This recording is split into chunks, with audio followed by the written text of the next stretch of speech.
très chers téléspectateurs de PPT TV, une fois de plus, bonjour. C'est un plaisir renouvelé pour nous de nous retrouver à nouveau dans le cadre de ce programme sur l'étude des livres de l'Esprit de prophétie. C'est un temps que nous avons passé sans nous reconnecter à la lecture et à l'analyse de notre livre Tragédie des siècles, le premier ouvrage de Madame White que nous avons décidé ensemble de décrypter à travers tout l'ouvrage des écrits prophétiques qu'elle a laissés à l'Église à la fin des temps.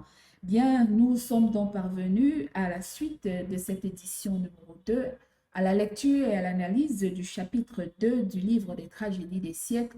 Il s'agit du chapitre La persécution au premier siècle. Nous en parlerons et aborderons certains aspects clés cet après-midi avec le pasteur Anané Etougué de l'autre côté de l'Afrique. Nous voulons lui dire bonjour et souhaitons une fois de plus beaucoup de bénédictions pour ce plaisir renouvelé à partager cette connaissance et ces savoirs avec nos téléspectateurs. Avant donc de poursuivre ou d'entrer vivement sur le sujet, je vais demander au pasteur Anani de nous unir dans la prière. Seigneur, notre Père, notre Dieu, je te dis merci pour le privilège que tu nous accordes. Donne-nous ta paix, ta miséricorde, ta sagesse. Au nom de Jésus-Christ. Amen. Eh bien, comme nous l'avions dit, c'est une étude basée, c'est une émission basée sur l'analyse des écrits prophétiques ou des ouvrages de l'Église chrétienne de la fin des derniers temps. Nous sommes dans l'analyse et l'étude du livre Tragédie des siècles, le premier ouvrage que nous avons choisi. Et aujourd'hui, nous aborderons l'étude du deuxième chapitre, après avoir ensemble décrypté à la première édition le chapitre sur la destruction de Jérusalem. Je vais commencer par cette introduction pour nous situer effectivement dans l'étude de ce chapitre 2.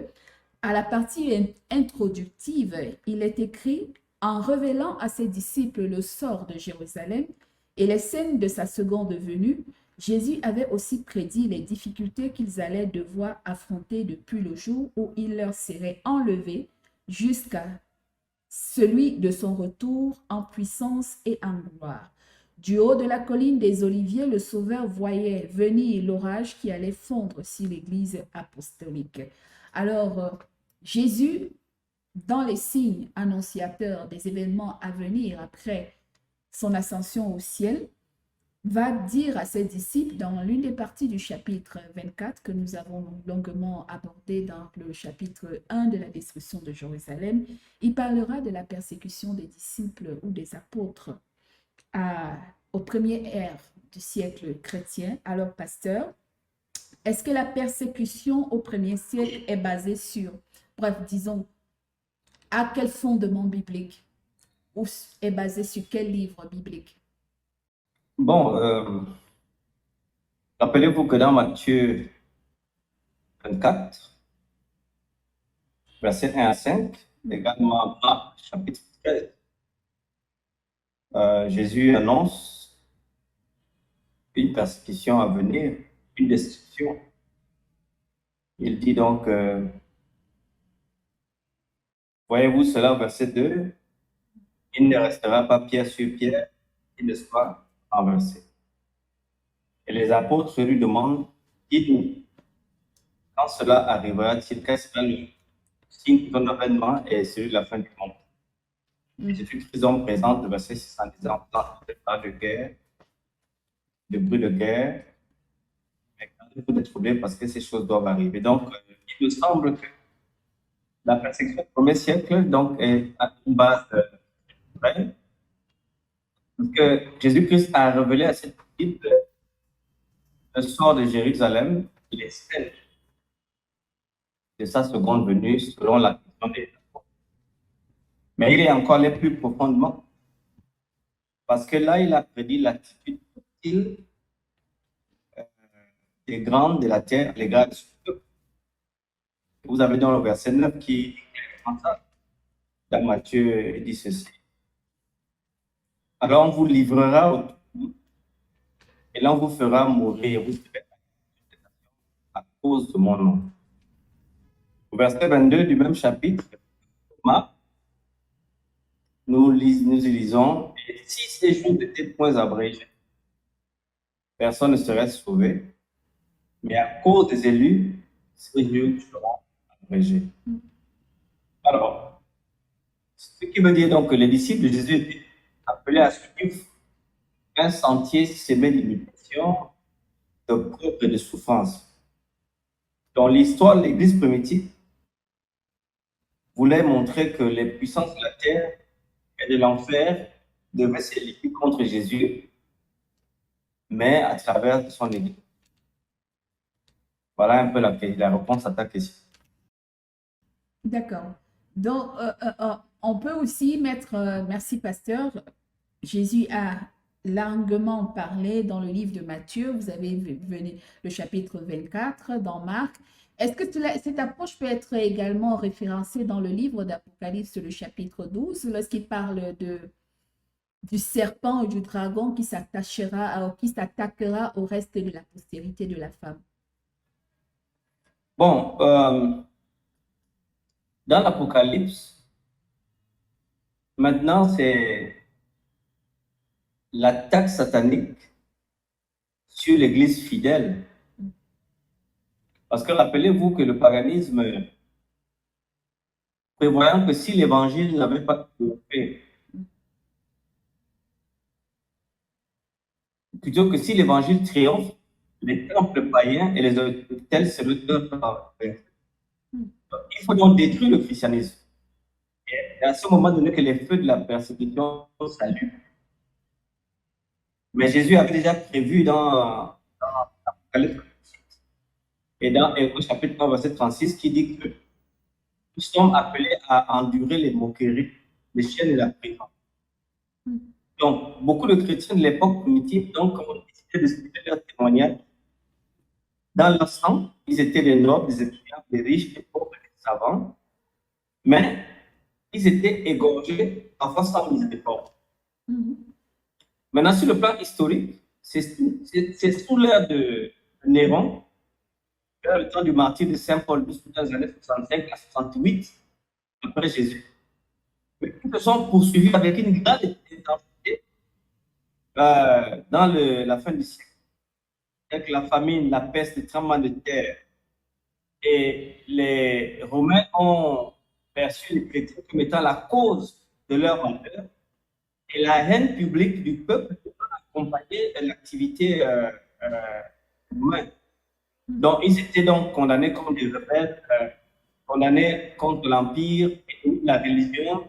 Ils étaient nuisibles à la société. Donc, tout le contexte était dans là. Ils étaient brûlés vifs, mis dans la reine avec des lions. C'était des supplices terribles. Mais ce qui était étrange, les chrétiens saluaient l'agonie à cause de Dieu. Et ils mouraient donc à cause de l'amour de Jésus. On raconte une histoire de Néron. Il a vu des chrétiens mourir avec beaucoup de joie. Les membres arrachés sans courir ni peur.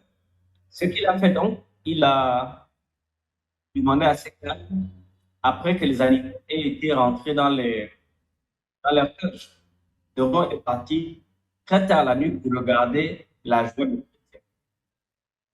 Et dans son étonnement, malgré qu'ils étaient détruits,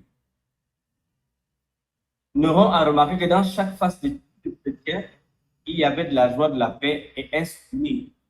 Et il exclama, ils meurent, mais ils sont morts. Donc voilà donc le christianisme dans la souffrance a été le grand témoin de quelque chose de grave. Donc voilà un peu ce que je peux dire. D'accord. Justement, si je reviens sur le verset 22 de Matthieu chapitre 24 dont vous avez parlé tout à l'heure, et si ces jours n'étaient abrégés, personne ne serait sauvé, mais à cause des élus, ces jours seront abrégés. Peut-on situer la durée de temps dans laquelle cette persécution de l'Église primitive a-t-elle été effective? Bon, à travers dans les persécutions premières, les croyants ont gardé la foi. Ils ne sont pas plaints et ces épreuves ne faisaient que les rapprocher de Jésus. Donc, nous sommes là des années 60 dans les années 313, le temps de Dioclétien, qui était un empereur, une des dernières persécutions par l'Empire romain ou bien par l'armée romaine. Donc, il y a eu environ 300 ans, 350 ans qui ont fait que la persécution. Mais, comme ils étaient livrés au tourment et ils ne perdaient pas la foi, alors les efforts de Satan pour détruire l'Église par la violence, évidemment, devenaient inutiles. Alors, il fallait donc que la stratégie satanique se transforme. Parce que les chrétiens, comme Tertullien disait, condamnez-nous, crucifiez-nous, torturez-nous, broyez-nous. Votre injustice est la preuve de notre innocence. Mais vos cruautés les plus raffinées ne servent de rien. C'est un attrait de plus pour vous acheter à notre religion. Nous croissons en nombre à mesure que vous nous moissonnez. Et il déclare, Florence, il déclare, le sang des chrétiens est une sémence. Nous parlons là de l'apologie de Tertullien. Et dans le livre des Actes des Apôtres, c'est reporté à la page 42. Donc, ces milliers de témoins, donc, tués, vilipendés, détruits, par les sept pères, la souffrance les rapprochait davantage de Jésus. Alors donc, la persécution n'était pas le moyen qu'il fallait tuer. À partir de ce moment, donc, le grand adversaire entretenu par la ruse, c'est qu'il n'avait pas obtenu par la force. La persécution cessa et fut remplacée par la pas dangereuse, la prospérité, les honneurs, l'idolâtrie. Et là, il y a eu ce qu'on appelle donc la grande tentation avec Constantin le Grand, les années 350 ans. Donc, la stratégie satanique a...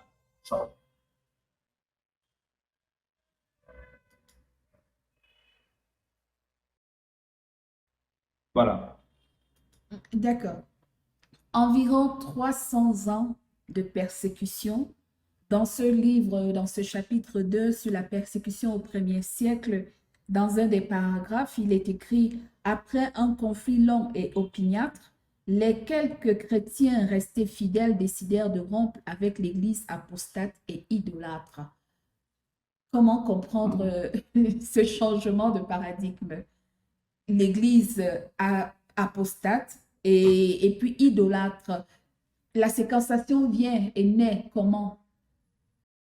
Bon, c'est comme j'expliquais, lorsque l'adversaire, c'est-à-dire le diable, a vu qu'il ne gagnait pas grand-chose avec la persécution, il augmentait la fidélité des chrétiens, ils étaient plus forts, plus fidèles et prêts à mourir pour leur foi à cause de la persécution. Donc, il a compris que cette stratégie de tuer ne faisait que remplir les églises. Alors donc, il a donc imaginé notre méthode où il s'agissait d'amener des païens à intégrer l'Église. À l'Église, et donc, il a donc encouragé l'Église à faire un compromis qui est devenu une compromission un siècle plus tard. Alors, l'Église a été plus en danger que lorsqu'elle était emprisonnée et tuée ou persécutée. Donc, la prospérité de l'Église, le statut dans lequel Constantin donnait l'Église comme étant l'Église d'État, l'Église romaine, a été la plus grande malédiction sur le plan de l'Église chrétienne est reçue. Alors aujourd'hui, est-ce qu'on peut revoir cette forme de lutte contre l'Église, l'approche dans laquelle aujourd'hui peut-être l'Église n'est pas persécutée de manière physique, si on peut le dire. Pour le moment, pour l'instant, elle n'est pas persécutée de manière physique, mais jusqu'où les dangers de la persécution de l'Église aujourd'hui à travers les Saintes Écritures poussent l'Église à être dans un chemin constant de lutte contre l'ennemi. Ou l'ennemi... Bon, déjà, on a d'abord un problème, c'est la poursuite du nombre. Voilà. Je ne sais pas qui a conseillé à l'Église du nombre, le besoin du nombre. Et ce conseil, depuis un certain nombre de temps, où nous poursuivons le temps, permet donc que des personnes qui ne sont pas converties viennent donc remplir les rangs de l'Église. Et avec ces personnes, les fausses doctrines, les superstitions, les cérémonies païennes se glissent dans le credo, dans les cultes, et l'union des fidèles idolâtres permet de corrompre les gens fidèles. Et maintenant, après 2000 ans de cette relation entre le paganisme et le christianisme, maintenant, si vous êtes fidèle à Dieu, dans le temps moderne, c'est vous qui êtes poursuivis, c'est vous qui êtes hors la loi. Parce que ici, les disciples de Christ ont toujours été partagés entre deux catégories, ceux qui étudient avec la vie du Sauveur et qui se corrigent et qui se conforment au modèle de Jésus.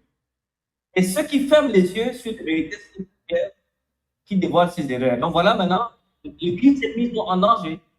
Et ce modèle-là, ce pattern, c'est un pattern qui existe. Partout où vous allez voir des faux frères et des vrais frères. Donc au jour les meilleurs, l'Église n'a pas été composée uniquement de membres sincères et intègres. Et maintenant, nous avons dans notre système, nous avons ouvert une voie à ce que ces personnes viennent en masse. Et maintenant, ces personnes dominent l'Église. Et nous sommes maintenant dans un grand conflit à l'interne. Et Charles Spurgeon disait, faire rentrer un inconverti, c'est de faire rentrer un ennemi dans la citadelle de Dieu. C'est ça que nous avons fait sur le plan historique et sur le plan actuel et moderne de l'ensemble. Parce que est-ce que cela ne renvoie pas encore à l'analyse du chapitre 3 d'Apocalypse lorsqu'il parle de l'église d'Éphèse, justement en parlant de l'église. Ce que je te reproche, c'est ce que tu as introduit au milieu de toi des gens qui ont des doctrines des Nicolaïtes, si je ne me trompe pas, et que tu as perdu ton premier amour. Le premier amour ici, c'est par rapport à la sainte doctrine ou à l'écriture. Est-ce que les gens pensent aujourd'hui que l'Église a plus les ordonnances ou l'organisation de l'Église devrait avoir plus d'ascendance que sur les saintes écritures? Écoute, dans le trajet des siècles, à la page 44, Madame Hélène m'a dit, lorsque les difficultés prirent, des convertis moins sincères et moins fervents s'introduisirent dans la communauté chrétienne. Et Satan put y prendre, et sur la page 44, deuxième paragraphe. Mais s'il n'y a pas d'accord possible entre le prince de la lumière et celui des ténèbres, il ne saurait y en avoir entre leurs disciples. Quand les chrétiens donc consentirent à s'unir aux païens à moitié convertis, ils entraient dans une voie qui devait les entraîner de plus en plus loin de la vérité. Donc, par exemple, Satan s'est réjoui d'avoir séduit l'Église, d'avoir ouvert la possibilité de recevoir les païens sans changement de vie. Donc, tant que l'Église restait dans la persécution, dès qu'elle est devenue prospère, son ascendant sur l'esprit a disparu. Voilà donc ce qui se passe. Et donc maintenant, le Nicolas dont tu parles également, moi je pense que c'est cette période. Et donc l'Église a commencé à accepter les abominations, tout sous le déguisement des vêtements sacerdotaux avait pénétré l'Église. Les Saintes Écritures n'étaient plus reconnues comme étant de la vérité. La doctrine de la liberté de conscience fut dénoncée comme une hérésie et ses défenseurs furent haïs, poursuivis et tués. Voilà un peu la difficulté de ces choses. Alors, comment faire face donc à cette réalité, à du combat cosmique autour ou contre l'Église? Parce que si elle n'est pas persécutée de manière physique actuellement, elle est persécutée de manière doctrinale, de manière biblique, c'est-à-dire les enseignements du faux contre le vrai. Comment l'Église actuelle, celle de la fin des temps, peut-elle faire face et dire non aux assauts de l'ennemi? Certainement, il y aura une période où la persécution physique reviendra, mais comment est-ce que prémunir la véritable Église contre l'invasion des faux croyants, des faux enseignements et de la fausse doctrine au sein de l'Église? Donc, la première chose qu'il faudrait faire, il faudrait que chaque membre aime la Bible, respecte la Bible et qu'elle se rende compte que chacun doit se soumettre à la volonté de Dieu. Dès que chaque membre, chaque pasteur, chaque église se soumet à la volonté de Dieu, la séparation donc devient une nécessité. Et nous ne pouvons plus tolérer nos erreurs qui vont être fatales pour la de l'Église. Parce qu'elle met en danger la foi des descendants. Mais le problème, c'est que maintenant, par amour pour la paix et l'union, beaucoup d'églises sont disposées à faire des concessions compatibles avec la fidélité. Ils estiment que la paix est encore mieux. Et c'est là le problème. L'unité ne peut pas être obtenue au détriment de la vérité. Donc, le chapitre de la tragédie des siècles nous dit il faut préférer la dissidence et même la guerre. Ne jamais sacrifier la vérité. Si on a des membres comme ça, l'Église est sous la protection du très. Et alors, comment donc rompre? Est-ce qu'il faut se détacher de l'Église et être un mouvement de réveil et de réforme à part? Ou faut-il rester à l'intérieur de l'Église et enseigner la vérité face à la cohorte de doctrine? Bon, écoute, quand tu dis réforme, c'est à l'intérieur de l'Église. Quand tu dis hérésie et dissidence, ça signifie que tu sors. Vous comprenez? Oui. Ici, il faudrait, pour le plus grand bien de l'Église, que les membres ont reçu dans leur cœur les principes qui animaient les âmes intrépides, les gens courageux. Parce qu'on constate aujourd'hui une indifférence alarmante de l'Occident, des piliers de la foi. Sujet, il n'est pas rare d'entendre des gens qui des doctrines ne servent à rien, ce n'est pas important. Et cette manière même a été encouragée par beaucoup de pasteurs. Et c'est ça le problème. Donc, il faut comprendre que nous devons tenir pour la vérité au péril de notre vie. Parce que les chrétiens du temps passé étaient particuliers. Leur conduite était irréprochable. Leur foi était inébranlable. Et à cause de cette vie sainte, ils devenaient dans une censure continuelle qui trouvait la paix du péché. Aujourd'hui, le pécheur est le seul. Donc voilà donc la grande difficulté de l'Église. Donc je pense que la réforme se fait dans il n'est pas question de quitter l'Église. Il faut y rester, mais il faut que votre voix, la voix de Dieu soit entendue, la censure, la réponse de paix, de joie et d'amour, elle doit être. Merci. Comment donc apprécier la voix de Dieu? Est-ce que le Saint-Esprit, comment aujourd'hui le monde entier parle par exemple de la célébration de la fête de la Pentecôte, et on se souvient effectivement que c'est à la Pentecôte que les disciples ont été scellés dans cette vague, dans cette mouvance et dans cet attachement. Est-ce que nous avons encore le reflet réel que le Saint-Esprit agit et contrôle l'Église aujourd'hui, ou ceux qui sont supposés être rattachés à Dieu, pour que nous maintenions cette flamme telle que les disciples, au point où si la persécution physique se redéploie aujourd'hui contre l'Église, qu'on puisse avoir l'assurance que les gens n'abandonneront pas la foi et qu'ils ne renonceront pas à la foi et qu'ils resteront fermes à la vérité présente. Bon, écoute, Laurence, voilà d'abord l'incongruité du christianisme en général. La Pentecôte est une fête qui s'est réalisée déjà en Christ. Parce que la Pentecôte, c'est la réception du Saint-Esprit. Universellement, Actes chapitre 2, le Saint-Esprit a été donné à tous les croyants. Dans l'Ancien Testament, seuls les prêtres, les rois et les prophètes avaient accès à l'Esprit. Oui. Mais avec la mort de Jésus, Jésus va dire dans Jean chapitre 16, verset 6, il vous est avantageux que je m'en aille, parce que si je m'en vais pas, vous ne recevrez pas le consolateur, l'Esprit de vérité, et le monde ne peut. Donc, le sacrifice de Christ et son ascension a fait que nous recevions le salut. Et dans Actes chapitre 2, le Saint-Esprit a été donné à l'Église de façon universelle. Donc la Pentecôte a été donc réalisée. C'est pour cela que Paul dit dans 1 Corinthiens chapitre 5, verset 7, à la fin du verset, Christ, votre Pâque a été immolé. Donc voici les chrétiens qui célèbrent la Pâque déjà réalisée, déjà reçue à cause du sang de Jésus. Mais le sabbat, qui est la célébration de la création de notre univers, qui le rejette. Voilà donc le christianisme, l'infidélité à la parole divine. C'est tout le problème.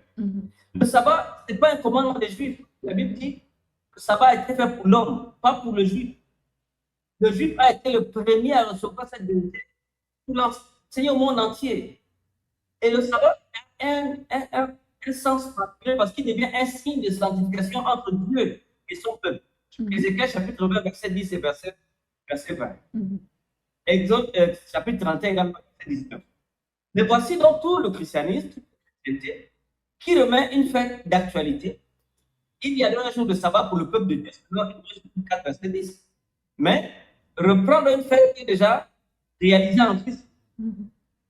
Donc voici donc le grand du christianisme. Voilà donc, et pour finir, pasteur, nous concluons cette édition ou ce chapitre, et où il est dit à la page 48, cette version que je possède, mais une autre question plus importante encore devrait retenir aujourd'hui l'attention des églises. L'apôtre Paul déclare que tous ceux qui veulent vivre pieusement en Jésus-Christ seront persécutés. Alors, pour nous, aujourd'hui, à la fin des temps, comment être prêt à l'attente d'une quelconque ou d'une persécution à venir contre l'Église? Non, ça veut simplement dire que si la persécution sommeille, la seule raison, c'est que l'Église a accepté le maximum. Parce qu'elle ne provoque plus l'opposition. La religion de nos jours n'est pas pratiquée par la pureté et la sainteté qui distinguent les autres. Parce que quand vous devenez un mardoché à la porte du roi, Aman va vous détester, va vous haïr. Maintenant, les chrétiens ne sont plus distingués. C'est la raison pour laquelle on a fait un compromis qui nous a mené à la compromission. Et donc, à l'égard du péché, nous sommes indifférents. À l'égard de la vérité de la parole, nous sommes absents. La piété n'existe plus. Et le christianisme est devenu apparemment une religion populaire.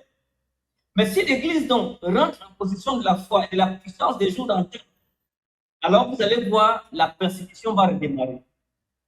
Si elle ne démarre pas, c'est parce que nous ne sommes pas différents du monde. Le monde et les gouvernants sont satisfaits de ce que nous sommes. Voilà ce que je peux te dire de ta question. Voilà, donc, et comment nous préparer donc à la persécution à venir pour ceux qui seront prêts ou qui sont prêts à l'attente de ce moment?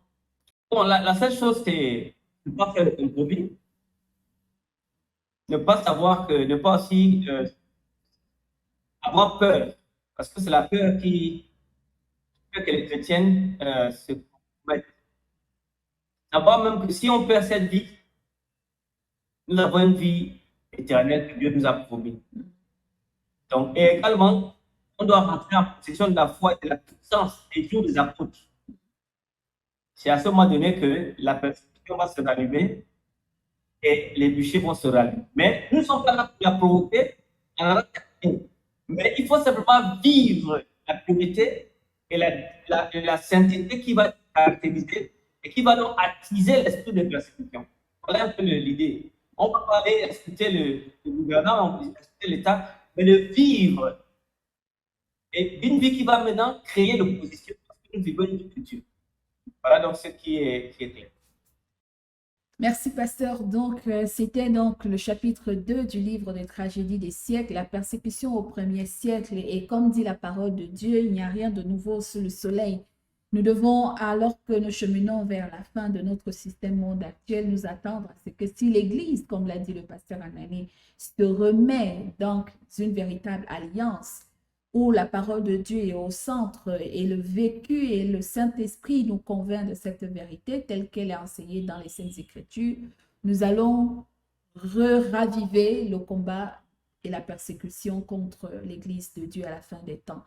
Nous devons donc nous préparer aux échéances à venir, mais surtout être du bon côté lorsque ces choses et ces événements surviendront. Nous allons demander donc une fois de plus au pasteur de nous unir dans la prière afin de nous préparer à ces échéances à venir pour que s'il nous surprennent, que l'Esprit de Dieu nous permette de demeurer fidèles comme les apôtres au premier siècle.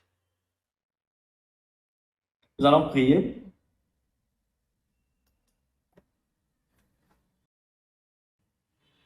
Seigneur, nous prions que